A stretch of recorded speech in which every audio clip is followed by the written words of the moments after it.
আসসালামু আলাইকুম। ইয়া হালাল কবর। এখানে 3টা কবর আছে। মাটি দেওয়া শেষ, মানুষ বিদায় হয়ে গেছে। ফেরেশতা চলে আসবো। সর্বপ্রথমে জিজ্ঞেস করা হবে, তোমার রব কে? সঠিক উত্তর হলো, আমার রব আল্লাহ। তোমার ধর্ম ইসলাম। 3 নাম্বার প্রশ্ন হবে, তোমার রাসূল কে?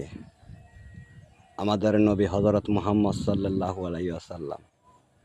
মুসলমানদের আরও একটা প্রশ্ন আছে। 3 প্রশ্নের পরে বলা হবে, এতগুলা তুমি কই থেকে শিখছো? সঠিক মুসলমান এই 3টা উত্তর দিতে পারলে 4 নাম্বারটা বলবে, এগুলো আমি আল্লাহ রাব্বুল আলামিনের কোরআন থেকে শিখছি এবং জানছি। এই 4টা প্রশ্নের উত্তর সঠিকভাবে সকলে দিতে হবে।